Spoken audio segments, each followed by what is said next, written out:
ನಮಸ್ಕಾರ ಎಲ್ಲರಿಗೂ. ಒಂದು ನಿಮಿಷ, ಯಾಕೋ ಶೆಕೆ ಆಗ್ತಾ ಇದೆ. ಎತ್ತಿಟ್ಬಿಡೋಣ, ಸಾಕು ಇದು ಯೂಸ್ ಮಾಡಿದ್ದು. ಟೈಮ್ ಬೇರೆ ಚೇಂಜ್ ಆಗಿದೆ, ಇವತ್ತು ಡೇ ಲೈಟ್ ಸೇವಿಂಗು. ಏನು ಶೆಕೆ ಹೊಡಿತದೆ. ಹೀಟ್ ಆಫ್ ಮಾಡೋ ಉತ್ಸವ್. ಏನು ಹೊರಗಡೆ ಎಲ್ಲ ಗ್ರಾಸ್ ಎಲ್ಲ ಗ್ರೀನ್ ಆಗ್ತಾ ಇದೆ. ಏನು ಇಷ್ಟೊತ್ತಾದರೂ ಬೆಳಕೆ ಇದೆ. ಹೌದು, ನಾವು ವಸಂತ ಕಾಲಕ್ಕೆ ಕಾಲಿಟ್ಟಿದ್ದೀವಿ. ಸ್ಪ್ರಿಂಗ್ ಶುರುವಾಗಿದೆ. ನಿಮ್ಮೆಲ್ರಿಗೂ ವಸಂತ ಕಾಲಕ್ಕೆ ಸ್ವಾಗತ ಸುಸ್ವಾಗತ. ನಮ್ಮ ಅಣ್ಣವ್ರು ಆಡಿದ್ಯಲ್ಲ, ವಸಂತ ಕಾಲ ಬಂದಾಗ ಮಾವು ಚಿಗುರಲೇಬೇಕು. ಸ್ಪ್ರಿಂಗ್ ಸೀಸನ್ ಅಥವಾ ವಸಂತ ಕಾಲನ ಪ್ರಪಂಚದಲ್ಲಿ ಎಲ್ಲ ದೇಶಗಳು ವಿವಿಧ ರೀತಿಯಲ್ಲಿ ಆಚರಿಸ್ತವೆ. ಸೊ ನನಗೆ ಇಂಡಿಯಾದಲ್ಲಿದ್ದಾಗ ನಮಗೆ ಹಬ್ಬಗಳ ಮುಖಾಂತರ ಮಾಡ್ತೀವಿ. ಹೋಳಿ ಇರ್ಬೋದು, ಜಾತ್ರೆಗಳು, ನನಗೆ ನೆನಪಿರುವಂಥದ್ದು ನಂಜನಗೂಡು ಜಾತ್ರೆ, ಕಳಲೆ ಜಾತ್ರೆ, ಹಾಗೆ ಯುಗಾದಿ ಹಬ್ಬ, ಶ್ರೀರಾಮನವಮಿ. ಹೀಗೆ ನಮಗೆ ವಸಂತ ಕಾಲ ಬಂದ ತಕ್ಷಣ ಎಲ್ಲಾ ರೀತಿಯ ಮದುವೆ ಸಮಾರಂಭಗಳು, ಒಳ್ಳೊಳ್ಳೆ ಶುಭ ಕಾರ್ಯಗಳು ಎಲ್ಲ ಶುರು ಆಗ್ಬಿಡ್ತವೆ. ಈ ಸೀಸನಲ್ ಡಿಫ್ರೆನ್ಸ್ ಅಂತೂ ಅಷ್ಟು ಗೊತ್ತಿರಲಿಲ್ಲ. ಸೊ ನಾನು US ಬಂದಾಗ ನನಗೆ ತುಂಬಾ ಶಾಕಿಂಗ್ ಮತ್ತೆ ಒಂದು ಫ್ಯಾಸಿನೇಷನ್ ಅನಿಸ್ತು.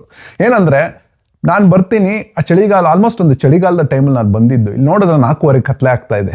ಬೇಸಿಗೆ ಟೈಮಲ್ಲಿ, ಸಮ್ಮರಲ್ಲಿ 9 ಗಂಟೆ ಆದರೂ ಕತ್ಲೆ ಆಗ್ತಾ ಇಲ್ಲ. ಏನಪ್ಪ ಇದು, ಎಲ್ಲಿಗೆ ಬಂದಿದ್ದೀನಿ, ಯಾವ ದೇಶಕ್ಕೆ ಬಂದಿದ್ದೀನಿ?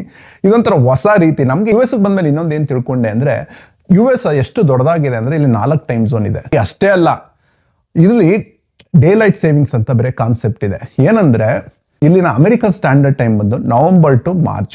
ಇನ್ನು ಮಿಕ್ಕಿದ 8 ತಿಂಗಳಲ್ಲಿ ಡೇ ಲೈಟ್ ಸೇವಿಂಗ್ಸ್ ಅಂತಾರೆ. ಅಂದ್ರೆ ಬೆಳಕು ಹೆಚ್ಚಿರೋದ್ರಿಂದ ಅದನ್ನು ಯುಟಿಲೈಸ್ ಮಾಡೋಣ ಅಂತ 1 ಅವರ್ ಕಡಿಮೆ ಮಾಡ್ತಾರೆ. ಈ ಸ್ಪ್ರಿಂಗ್ ಸೀಸನ್ ಬಂದ ತಕ್ಷಣ ಏನಾಗುತ್ತೆ, ಸ್ಕೂಲ್ಗಳು ಮಕ್ಕಳಿಗೆ ರಜೆಯನ್ನು ಕೊಡ್ತಾರೆ. ಸೊ ಇಲ್ಲಿ ಒಂದು ವಿಂಟರ್ ಮುಗಿಸಿದ ಮೇಲೆ ಈ ಸ್ಪ್ರಿಂಗ್ ಬ್ರೇಕ್ನ ಎಂಜಾಯ್ ಮಾಡಲಿ ಅಂತ ಕೆಲವರು ವೆಕೇಶನ್ಗೆ ಹೋಗ್ತಾರೆ. ಇನ್ನು ಕೆಲವರು ಏನು ಮಾಡ್ತಾರೆ, ಚಳಿಗಾಲದಲ್ಲಿ ಹೊರಗಡೆ ಹೋಗಿರಲ್ಲ, ಮನೇನ ಕ್ಲೀನ್ ಮಾಡಿರಲ್ಲ, ಇದೊಂದು ಬ್ರೇಕ್ ತಗೊಂಡು, ಮಕ್ಕಳು ಮನೇಲಿ ಇರ್ತಾರೆ, ಅವರು ಬ್ರೇಕ್ ತಗೊಂಡು ಮನೆಯನ್ನೆಲ್ಲ ಕ್ಲೀನ್ ಮಾಡಿಕೊಂಡು ಸಮ್ಮರ್ಗೆ ರೆಡಿ ಆಗ್ತಾರೆ. ಸೊ ಇದರಿಂದ ನಾವೇನಪ್ಪ ತಿಳ್ಕೊಬಹುದು ಅಂದ್ರೆ, ಎಂಬ್ರೇಸ್ ದ ಇಂಪರ್ಮನೆನ್ಸ್. ಅಂದ್ರೆ ಈ ಸೃಷ್ಟಿನೇ, ಈ ಪ್ರಕೃತಿನೇ ನಮ್ಗೆ ಹೇಳ್ತಾ ಇದೆ ಯಾವುದು ಶಾಶ್ವತವಲ್ಲ. ಸೊ ನಮ್ಗೆ ಏನಾಗಿದೆ, ಇವತ್ತಿನ ಫಾಸ್ಟ್ ಪೇಸ್ ಜೀವನದಲ್ಲಿ ತುಂಬಾ ಟೆನ್ಷನ್ಗಳಿರ್ಬೋದು, ಒಂದು ಡಿಪ್ರೆಷನ್ ಇರ್ಬೋದು, ಸ್ಟ್ರೆಸ್ ಇರ್ಬೋದು, ಯಾವುದೋ ಒಂದು ವಿಚಾರಕ್ಕೆ ತುಂಬಾ ತಲೆ ಕೆಡಿಸ್ಕೊಂಡು ಅದರಲ್ಲೇ ನಾವು ಮುಳುಗಿ ಏನೋ ಸ್ಟ್ರೆಸ್ಸು, ಈ ಥರ ಆಂಗ್ಸೈಟಿ, ಇದರಲ್ಲೇ ಬದುಕ್ತಾ ಇರ್ತೀವಿ. ಇದನ್ನೆಲ್ಲ ಅಬ್ಸರ್ವ್ ಮಾಡಿದಾಗ ನಮ್ಗೆ ಏನಾಗುತ್ತೆ, ಪ್ರಕೃತಿ ಈ ಪಾಠಗಳು ನೋಡಿದಾಗ ಯಾವುದು ಇದು ಶಾಶ್ವತವಲ್ಲ. ಸುಖದಲ್ಲಿರೋನ್ಗೂ ದುಃಖದಲ್ಲಿರೋನ್ಗೂ ಒಂದು ಮಾತು ಹೇಳಬೇಕು ಅಂದ್ರೆ ಏನು ಹೇಳ್ತೀಯ ಅಂತ ಶ್ರೀಕೃಷ್ಣ ಪರಮಾತ್ಮನ ಕೇಳಿದಾಗ ಏನು ಹೇಳ್ತಾರೆ ಅಂದ್ರೆ, ಈ ಸಮಯ ಕಳೆದೋಗುತ್ತದೆ. ಅಂದ್ರೆ ಈ ಟೈಮ್ ಅನ್ನೋದು ಸಂತೋಷದಲ್ಲಿರೋನ್ಗೆ ಆ ಟೈಮ್ ಅವಾಗ್ಲೂ ಹಾಗೇ ಇರಲ್ಲ, ಅದು ಚೇಂಜ್ ಆಗ್ತಾ ಇರುತ್ತೆ. ಹಾಗೇನೆ ದುಃಖದಲ್ಲಿರೋನ್ಗೂ ಅಷ್ಟೇ, ಈ ದುಃಖದ ಟೈಮ್ ಹೀಗೆ ಇರಲ್ಲ, ನಿಂಗೆ ಒಳ್ಳೆ ಟೈಮ್ ಬರುತ್ತೆ ಅಂತ ಅರ್ಥ. ಎಷ್ಟು ಅರ್ಥಪೂರ್ಣವಾದ ಮಾತಲ್ವಾ.